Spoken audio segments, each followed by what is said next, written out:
विधायक प्रतापराव पाटिल चिखलीकर को कलंबरा फैक्ट्री बंद होने की जानकारी अशोक राव चव्हाण से ज्यादा है। विधायक प्रतापराव पाटिल चिखलीकर में कलंबरा फैक्ट्री शुरू करने की प्रतिभा और साहस है। मांजरा परिवाराने 3150 रुपयाचा भाव जाहीर केला आणि मी त्या दिवशी माझ्या भागातल्या कामाच्या संदर्भाने पत्रकार मित्रांना बोलवलेलं होतं। त्यावेळेस पत्रकार मित्रांनी प्रश्न उपस्थित केला की मांजराने 3150 भाव दिलाय, मग आपल्या जिल्ह्याने किती दिला पाहिजे? तर मी म्हणलं अशोकराव चव्हाणांनी 3151 भाव द्यावा, लोक त्यांचं स्वागत करतील।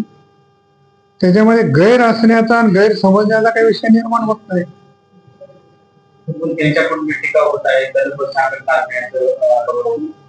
कलंबर साखर कारखाना जेव्हा बंद पडला तेव्हा मी अशोकराव चव्हाणांच्या सोबत होतो। का बंद पडला हे माझ्यापेक्षा त्यांना जास्त माहिती आहे।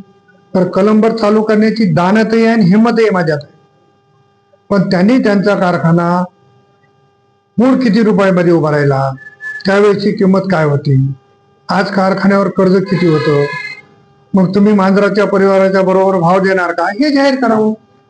तुम्ही जिल्ह्याचे नेते स्वतःला समजता। तुमच्या ताब्यात वागलवाडा असताना प्रचंड तोट्यात होता, तो तुम्ही विक्री केला। तुमच्या ताब्यामध्ये हुतात्मा होता, तो तुम्ही विक्री केला।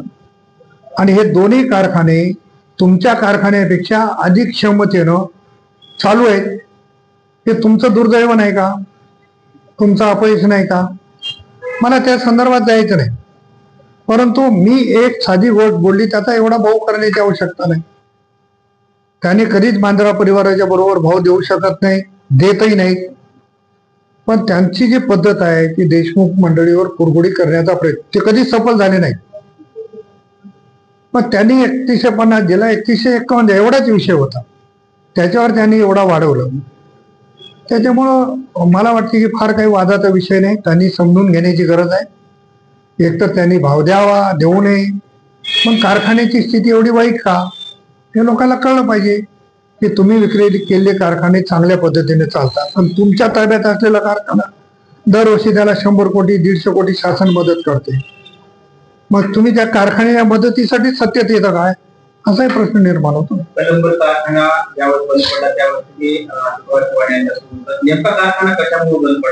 त्यांनीच उत्तर दिलेलं बरं ना। आता गणपतराव तिडकेने का राजीनामा दिला त्यांना विचारून घ्या ना, की गणपतराव तिडके सारखा माणूस एकनिष्ठ प्रामाणिक इमानदार, त्यांनी स्वतः राजीनामा दिला, तर त्यांना विचारायचं, त्यांनीच आत्मपरीक्षण केलं पाहिजे। आपण जर बघितलं तर नेहमी निवडणुकीच्या तोंडावर कलंबर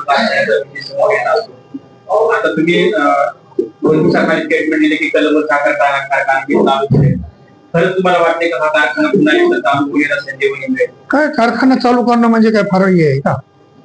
कारखाना आता निवडणुकीच्या तोंडाचा विषय नाहीये।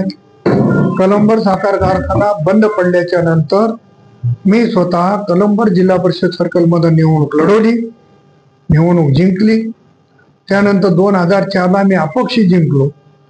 लोकांना पूर्णपणाने माहिती आहे की कलंबर कोणी बंद पडला, कसा बंद पडला, आणि मी काही परमनंट चेअरमन नव्हतो तिथं। जसं अशोकराव चव्हाण स्थापन झाल्यापासून त्यांच्या ताब्यात कारखाना आहे, त्यापूर्वी पद्मश्री शामराव कदम साहेब त्याचे संस्थापक आहेत। संभाजीराव पाटील उंबरेकर मध्ये चेअरमन होते, त्याच्यानंतर बायस साहेब प्रशासक होते, त्याच्यानंतर माजी आमदार रोहिदासराव चव्हाण प्रशासक होते। त्याच्यामुळं एकावर खापर त्याचं फोडता येणार नाही, पण बंद पडला तेव्हा मी होतो, त्याच्यामुळे नेमकं खापर माझ्यावर फोडलं। त्यात मला वाईट वाटायची काही गरज नाही, कारण मी त्याच्यात पाठ केलंय की न केलंय हे मला माहिती आहे। महाराष्ट्रामध्ये भाजप, राष्ट्रवादी काँग्रेस आणि शिवसेना अशी महायुती आहे।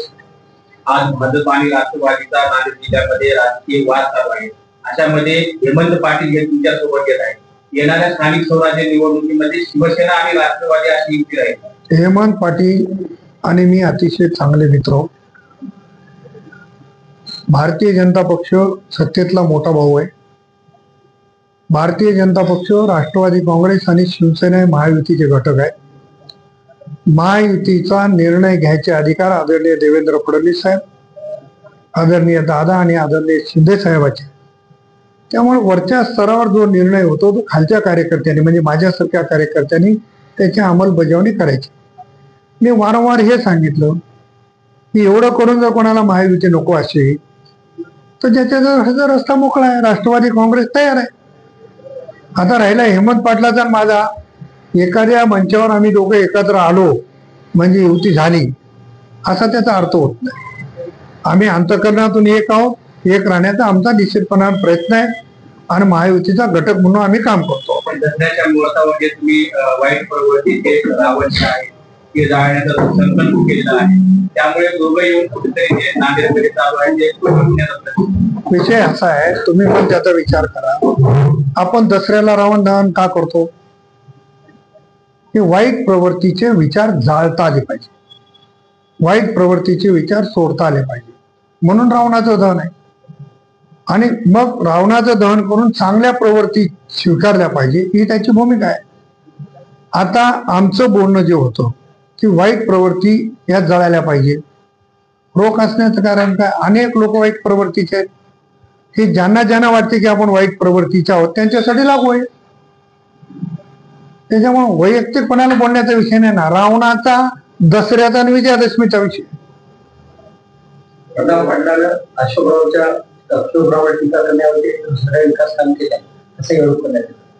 अशोकराव चव्हाणांनी कंधार लोहा तालुक्यात एक काम केल्याचं त्यांनी इमानदारीने सांगावं, मग माझ्यावर बोलावं. निंबोटीचं धरण प्रताप पाटील चिखलीकर आमदार झाले नसतं तर झालं नसतं हे पूर्ण मतदारसंघाला, जिल्ह्याला आणि महाराष्ट्राला माहिती आहे. शंकरराव चव्हाण साहेबांनी भूमिपूजन केलं, त्याचा शेवट मी केला, हे अख्खा महाराष्ट्र जाणतोय.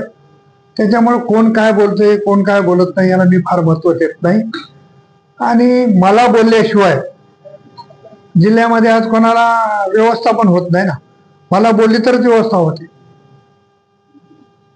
कंधार आणि लोहा शहरामध्ये नमो उद्यान होणार असल्याची यासाठी निधी आणि जागा मंजूर निधी मंजूर झालाय.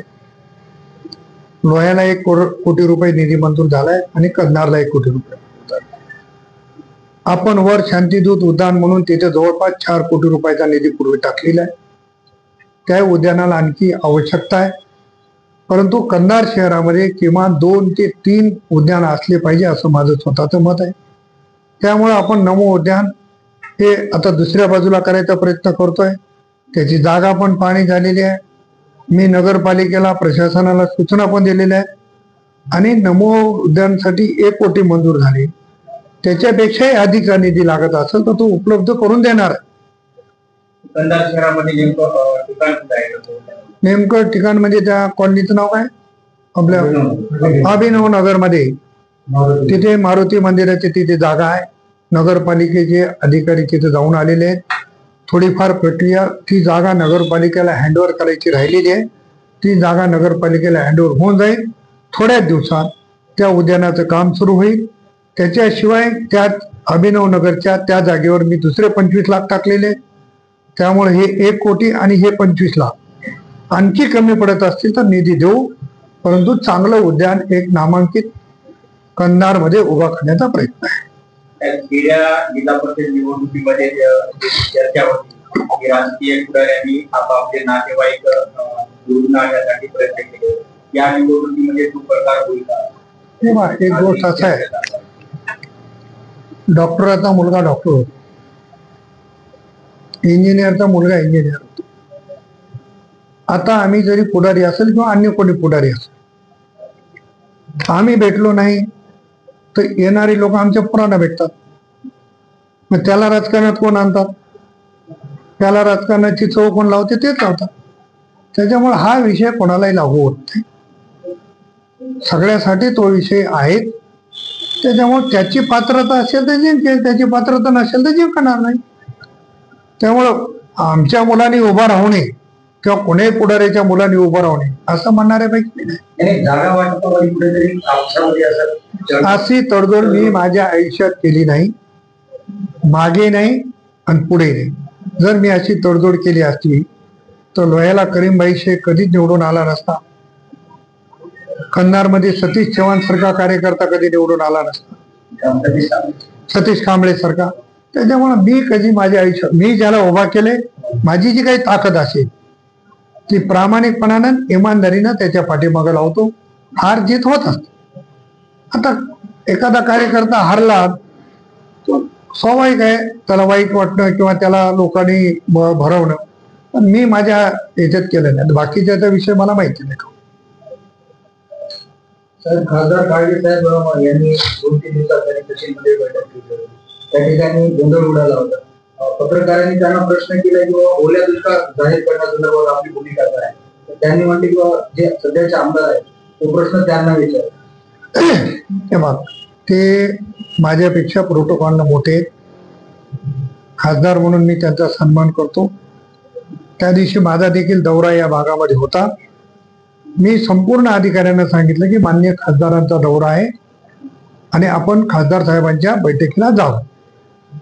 आता त्यांनी त्यांचं काय उत्तर द्यायचं आहे हा त्यांचा विषय. आमदार म्हणून मी माझी जी जबाबदारी आहे ती मी पूर्ण पार पाडतोय.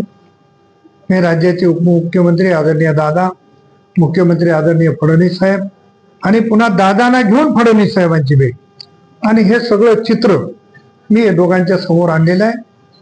उद्याच्या कॅबिनेटमध्ये किंवा येणाऱ्या कॅबिनेटमध्ये शेतकऱ्याच्या संदर्भात योग्य निर्णय होईल असं मला वाटतं.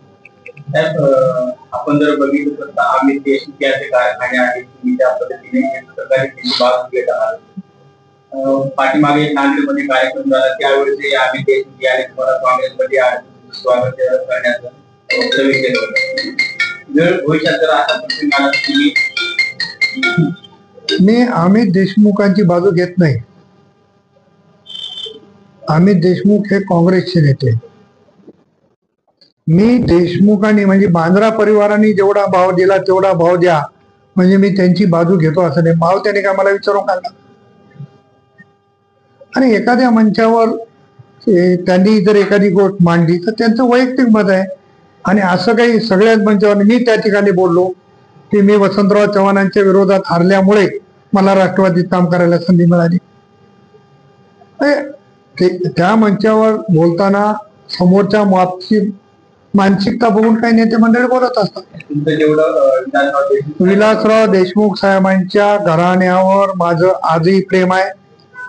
विलासराव देशमुख साहेब असताना ते माझे नेते होते, आजही नेते म्हणून मी त्यांना मान्य करतो. त्याच्यामुळे वैयक्तिक संबंध आणि राजकारण हा भाग दिसतो.